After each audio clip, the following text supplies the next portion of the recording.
Cada dia que passa é um dia mais próximo do fim do mundo, mas também é um dia mais próximo do dia do julgamento. Neste dia, todos prestarão contas a Deus por seus atos neste mundo.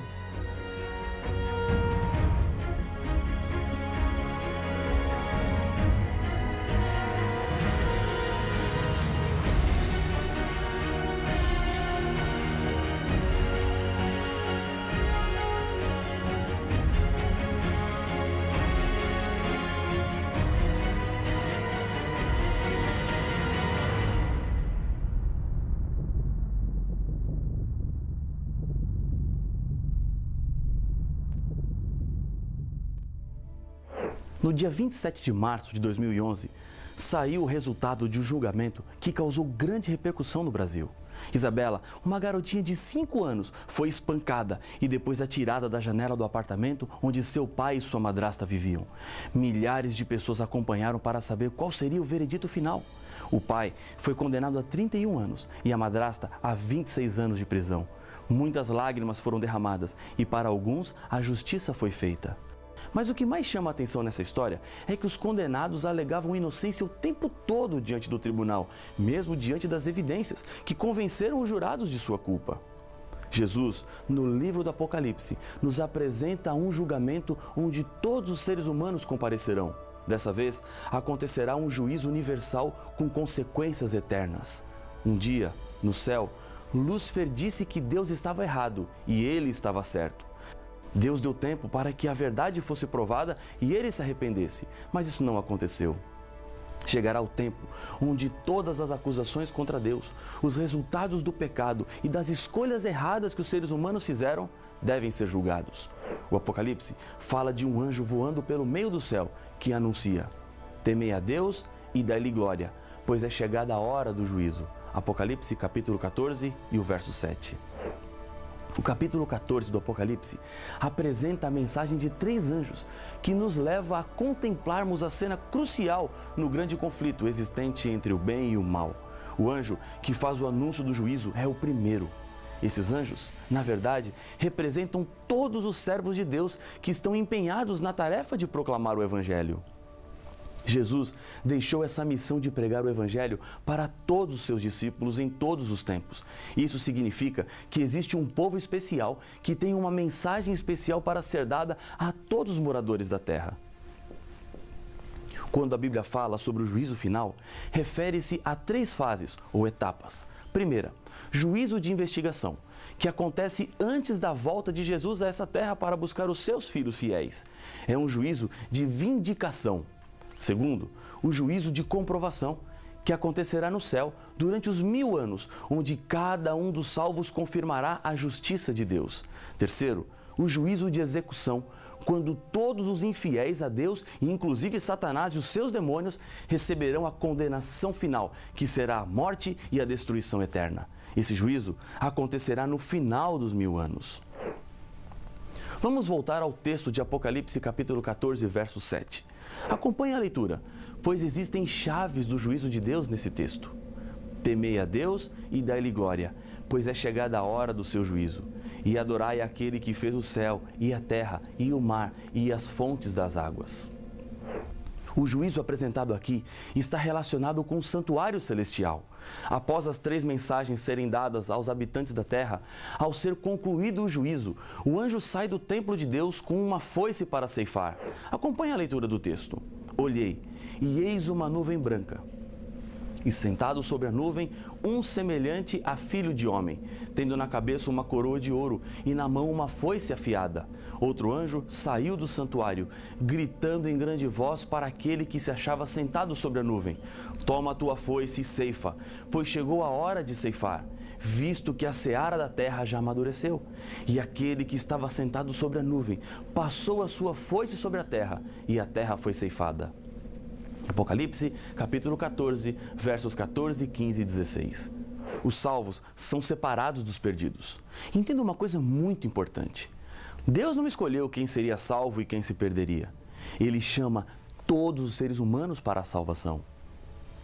Se você se salvará ou se perderá, isso depende da sua escolha. somos os responsáveis pelo nosso futuro. Construímos ou destruímos a nossa salvação mediante as nossas escolhas. A culpa dos seus problemas não são dos astros que simbolizam o seu signo por causa do dia que você nasceu. Nada está escrito nas palmas das suas mãos e ainda mais que você não possa mudar. Você não é o personagem de um filme onde sua história já está escrita e você está somente encenando. Outro ponto importante do juízo anunciado pelo primeiro anjo está relacionado com os seres humanos. Um chamado é feito: adorai aquele que fez. Apocalipse capítulo 14, verso 7. Esse texto fala da restauração da adoração a Deus como Criador. A Bíblia apresenta como o mundo passou a existir. Deus fez todas as coisas e somos obras das suas mãos. Não viemos do acaso, não surgimos porque elementos químicos se juntaram, mas temos uma origem sobrenatural. Você é a obra-prima da criação de Deus neste mundo. Você tem muito valor diante de Deus. Ele se importa com você e isso você descobre quando reconhece que Deus é o Criador. Quando o anjo faz o convite à adoração ao Criador, ele está fazendo referência a um dos 10 mandamentos, que também leva os seres humanos à adoração. Aquele que fez. Esse mandamento tem sido esquecido e deixado de lado pelos seres humanos, mas o anjo do juízo diz que você precisa obedecer a esse mandamento. O mandamento diz o seguinte: lembra-te do dia de sábado para o santificar. 6 dias trabalharás e farás toda a tua obra, mas o 7º dia é o sábado do Senhor, teu Deus. Não farás nenhum trabalho, nem tu, nem o teu filho, nem a tua filha, nem o teu servo, nem a tua serva, nem o teu animal, nem o forasteiro das tuas portas para dentro.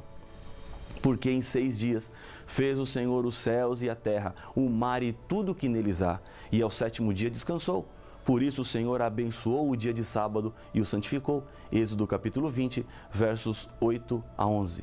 O sábado tem uma razão. Deus é o Criador. Quando eu decido obedecer ao sábado, estou reconhecendo que Deus fez todas as coisas. Adoração tem a ver com respeito e obediência. Não resta dúvida nenhuma.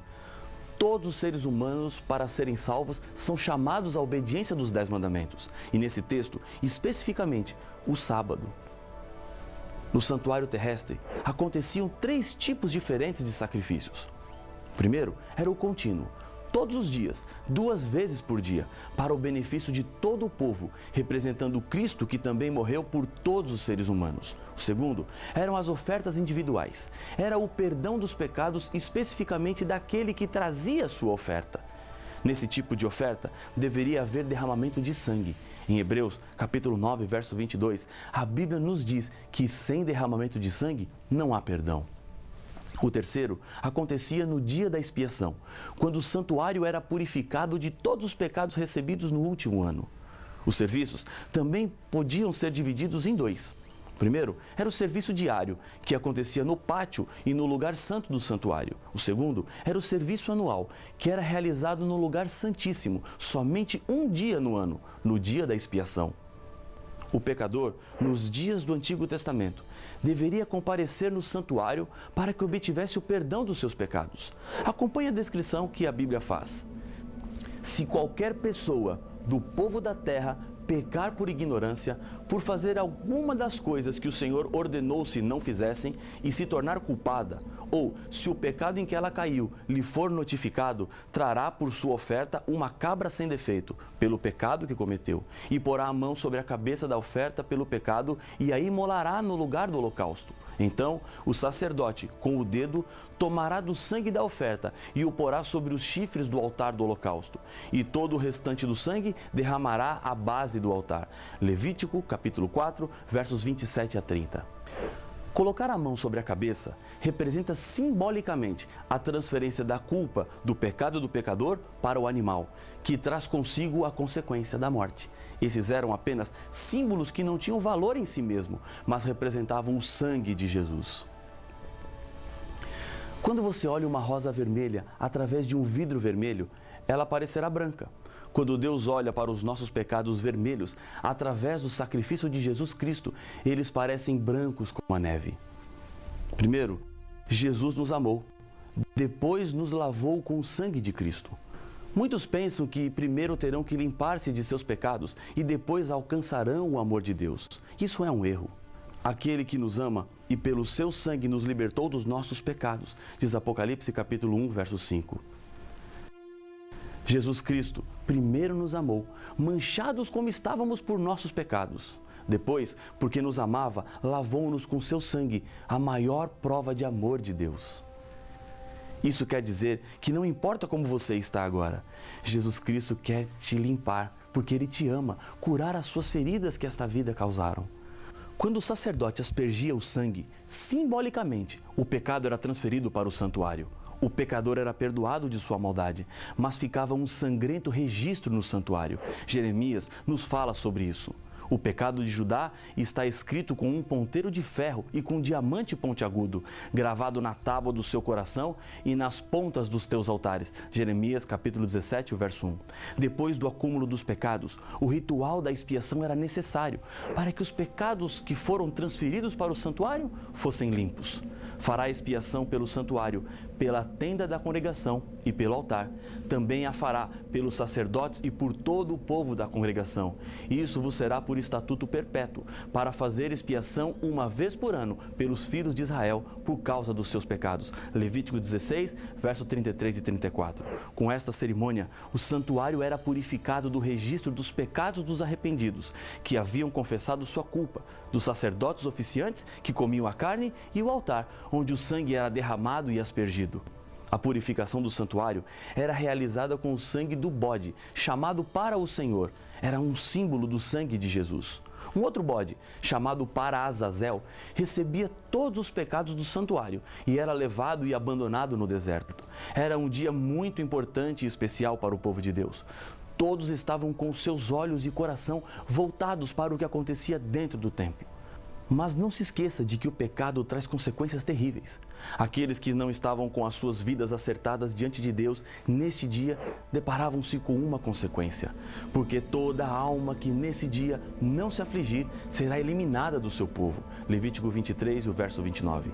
Com essa cerimônia, encerrava-se o ciclo religioso do ano, símbolo do fim dos tempos. Esse dia do passado refere-se a um dia que o Novo Testamento também fala. Porque a ocasião de começar o juízo pela casa de Deus é chegada. Ora, se primeiro vem por nós, qual será o fim daqueles que não obedecem ao Evangelho de Deus? 1 Pedro capítulo 4, verso 17. O juízo que começa com a casa de Deus precede a segunda vinda de Cristo. O dia da expiação era um símbolo de um juízo que acontece no céu.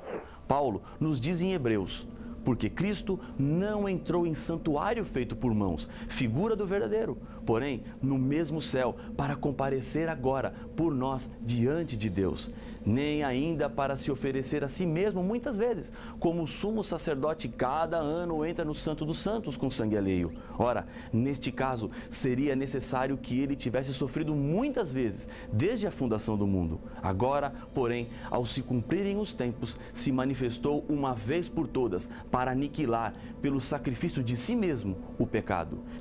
E assim, como aos homens está ordenado morrerem uma só vez, vindo, depois disso, o juízo, assim também Cristo, tendo se oferecido uma vez para sempre para tirar os pecados de muitos, aparecerá segunda vez, sem pecado, aos que o aguardam para a salvação. Hebreus capítulo 9, versos 24 a 28.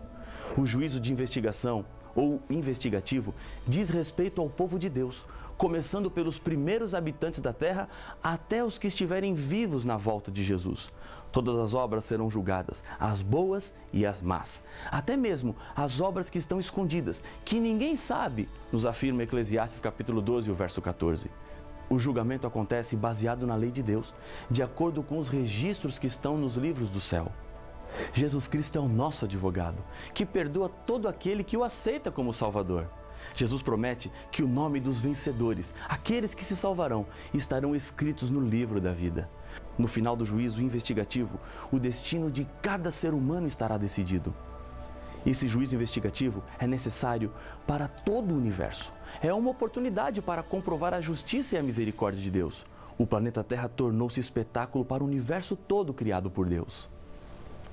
Assim como a Terra e os outros planetas giram ao redor do Sol, assim como o nosso sistema solar gira em torno do centro da Via Láctea, existem muitas outras galáxias no espaço. A Via Láctea provavelmente gira com outras 25 galáxias ao redor de um ponto central. De modo semelhante, bilhões de outras galáxias participam desse incrível e grandioso sistema de rotação e translação, do qual o nosso pequeno mundo é apenas um pontinho. Mas esse pequeno pontinho tornou-se o centro do universo, porque foi aqui, neste planeta, que Jesus consumou a expulsão do pecado. Foi aqui onde, de uma vez por todas, Deus demonstrou seu amor e justiça eterna. Depois de sua volta à terra, Jesus levará os salvos para o céu. Aqui começará a segunda fase do juízo. Paulo diz: não sabeis que havemos de julgar os próprios anjos? 1 Coríntios capítulo 6, o verso 3. Durante os 1000 anos, o povo de Deus entenderá mais do amor de Deus ao analisar os critérios que Deus usou para julgar o seu povo. O juízo de comprovação é necessário para todos os salvos. Vai nos ajudar a compreender a justiça e a graça de Deus. Isso gerará confiança em Deus, reafirmando a nossa felicidade eterna. A terceira fase do juízo acontecerá no fim dos 1000 anos. Dessa vez, o mal será destruído para sempre. Os ímpios, que morreram por causa da volta de Jesus, ressuscitarão apenas para receberem a condenação. Lúcifer será destruído para sempre e o mal terá fim. O juízo executivo é o fim da rebelião trágica do pecado. Essa fase do juízo acontece para que a promessa de novos céus e nova terra sejam cumpridas. O Apocalipse nos descreve essa cena. Vi um grande trono branco e aquele que nele se assenta, de cuja presença fugiram a terra e o céu, e não se achou lugar para eles. Vi também os mortos, os grandes e os pequenos, postos em pé diante do trono. Então se abriram os livros. Ainda outro livro, o livro da vida, foi aberto. E os mortos foram julgados, segundo as suas obras, conforme o que se achava escrito nos livros. Deu o mar os mortos que nele estavam. A morte e o além entregaram os mortos que neles haviam, e foram julgados, um por um, segundo as suas obras. Então, a morte e o inferno foram lançados para dentro do lago de fogo. Esta é a segunda morte, o lago de fogo. E se alguém não foi achado inscrito no livro da vida, esse foi lançado para dentro do lago de fogo. Apocalipse capítulo 20, versos de 11 a 15. Na época dos veículos puxados a cavalo, numa cidade do interior, um menino brincava na rua, quando os cavalos de uma carruagem surgiram em disparada. Os animais enlouquecidos corriam e a carruagem movia-se em grande velocidade completamente desgovernada, indo em direção da criança que brincava despreocupada. A mãe, ao ver o que estava prestes a acontecer, começou a gritar desesperadamente. Ela não podia fazer nada. Um jovem que estava passando jogou a sua pasta de lado e com firmeza se jogou no meio dos cavalos e segurou as rédeas até que eles parassem. Ele ficou completamente machucado, mas o garoto estava salvo. 20 anos mais tarde, um jovem enfrentava um julgamento por graves crimes que havia cometido. No momento em que o juiz ia ditar a sentença, o jovem lutava mentalmente para lembrar-se de onde ele conhecia o juiz. Ele lembrou-se. No momento em que o juiz já estava começando a falar, seu rosto mudou, de angustiado para esperançoso, quando perguntou: doutor, não foi o senhor que um dia arriscou a sua vida lançando-se no meio de uns cavalos desgovernados que puxavam uma carruagem que passaria por cima de um garoto? Sim, respondeu o juiz. Trago cicatrizes no peito, nos braços e nas pernas. Elas são lembranças daquele dia. Veja, doutor, eu sou aquele menino que o senhor salvou há 20 anos. Já que o senhor me salvou uma vez, por favor, salve-me outra vez.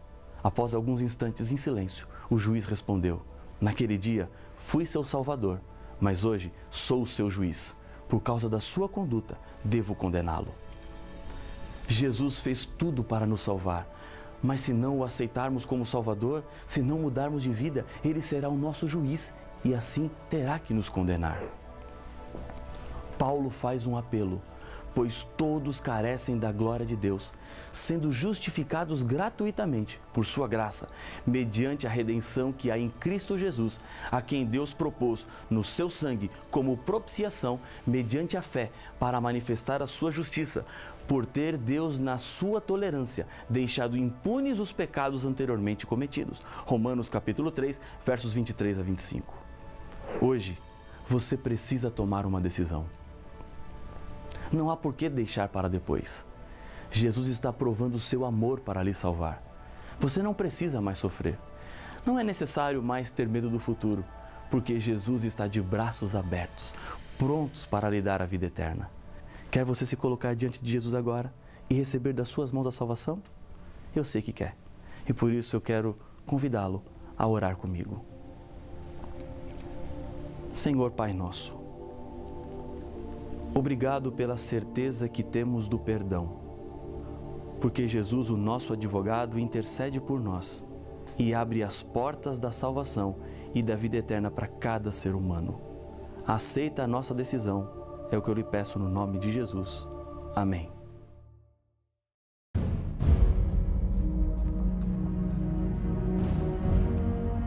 Tu, porém, Daniel, encerra as palavras e sela o livro, até ao tempo do fim.